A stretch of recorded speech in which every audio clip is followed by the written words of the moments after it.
2014 was a successful year for the town of Ferdinand and its Chamber of Commerce.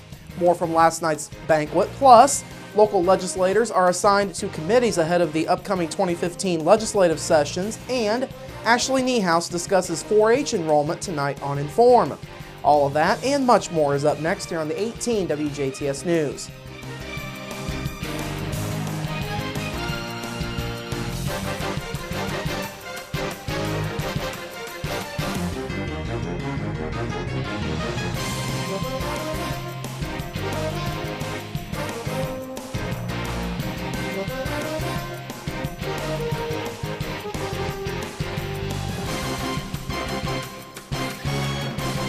Hello, I'm Bradford Raths. We begin tonight with a local farmer who was injured after his grain truck turned over northwest of Ferdinand this morning.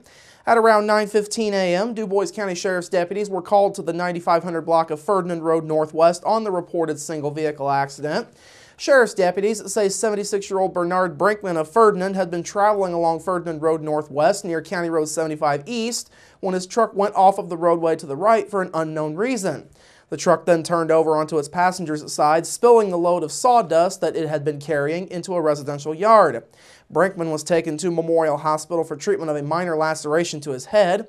Brinkman's truck sustained $5,000 worth of damage. No charges were filed. Ferdinand Road Northwest was closed for about an hour this morning while the scene was cleared. Ferdinand Police, the Ferdinand Fire Department, Memorial Hospital EMS, and a wrecker from Rooksers also assisted. Several area lawmakers have been chosen to serve on committees during the upcoming legislative session. Locally, new District 63 State Representative Mike Braun will be serving on the Roads and Transportation Committee. He will also be on the Ways and Means Committee. Braun says he is honored to be serving on the two committees. He says he will be striving to craft an honestly balanced state budget while continuing to strengthen infrastructure. The Roads and Transportation Committee is chaired by District 4 Representative Edmund Soliday of Valparaiso. District 41 Representative Timothy Brown chairs the Ways and Means Committee. Meanwhile, 8th District Congressman Larry Bucshon will be on 3 subcommittees of the House Committee on Energy and Commerce for the upcoming 114th U.S. Congress. Bucshon is joining the Environment and Economy, Health, and Oversights and Investigations subcommittees.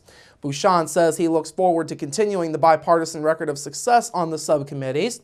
He says each of them will allow him to work on several of the objectives that he ran on during this year's general election. Now, Bucshon was one of 2 Hoosier State representatives to be chosen for the Energy and Commerce Committee late last month. The other was 5th District Congresswoman Susan Brooks. Fred Upton of Michigan chairs that committee. Now, other area reps serving on committees include District 47 State Senator Aaron Houchin and District 74 State Representative Lloyd Arnold. Arnold will be the Vice President of the House's Natural Resources Committee. He will also serve on the Agricultural and Rural Development, Elections and Apportionment, and the Veterans Affairs and Public Safety Committees. Meanwhile, Houchin will serve on 4 committees herself. These are the Commerce and Technology, Family and Children Services, Local Government, and Utilities Committees. 2014 was another successful year for the town of Ferdinand and the Ferdinand Chamber of Commerce. Last night, the Ferdinand Chamber hosted its annual award banquet at the Ferdinand Community Center. The banquet featured Ferdinand Town Council President Ken Seacard and Southeast Du Bois School Superintendent Rick Allen for State of Addresses. Seacard touched on the many successes of the town in 2014. Those included the addition of jobs at Master Brand Cabinets, tax abatements for projects at the Sisters of St. Benedict, and getting the Ferdinand Police Department up to a full force of reserve officers. Seacard says there are some challenges over the next year. These include ongoing work to eliminate phosphorus from the town's wastewater treatment plant and a transition to a new electrical provider. Seacard says the goal will be to keep moving forward in 2015. Just a lot of different things happening that we're really pleased of, and we're just looking for more. You know, we've got some challenges ahead with phosphorus and with some flooding issues, but we'll work them all out and try to make 2015 even better. Meanwhile, Allen talked about ISTEP scores in the Southeast Du Bois School District. The district was once again among the highest in the state for ISTEP scores. Allen says that happened despite the district dealing with less state funding per student than other districts. Allen says it's all made possible by the community. We rank 4th in the state in ISTEP scores, and it's because of our community. The heritage here and the result-focused, driven students come to our school ready to learn. That's a credit to our parents as well as our kids. They want that information. We have kids all over the country that have gone to Rose-Hulman, Purdue, IU, Notre Dame, you name it, they've been there. U of E, I don't want to leave anybody out, but they're successful people, and we want them to look at this community and say, hey, this is where I want to raise my kid. Allen says the district will push local lawmakers to implement performance-based grants to increase funding to schools during this upcoming legislative session. As mentioned, last night featured 3 different award presentations. The Community Service Award went to Jim and Laverne Ebelair. The Ebelairs started Ebelair TV in a basement back in 1954. They have also devoted 60 years of their lives to service in the community. Jim Ebelair says the award came as a surprise. He says as much as he's given to the community, it's given a lot back to him and his family. People in the whole area, not only Ferdinand, Jasper, Huntingburg, Dubois County, all the counties around us support us. I know that they were at Lagodi working today. So they go down into Boonville, down in that area. So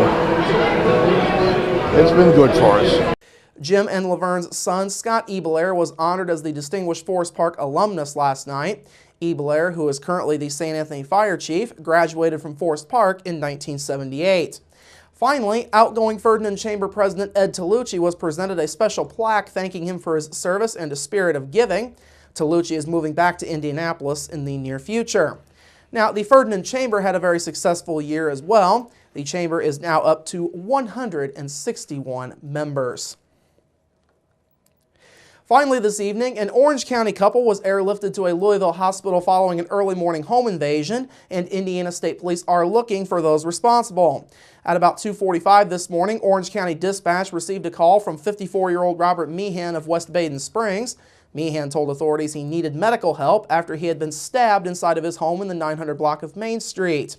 After they arrived at the scene, French Lick police found that Robert and his wife, 62-year-old Donna Meehan, were both suffering from stab wounds. State police believe 2 males wearing hooded sweatshirts and masks entered the Meehan home through a bathroom window on the north side.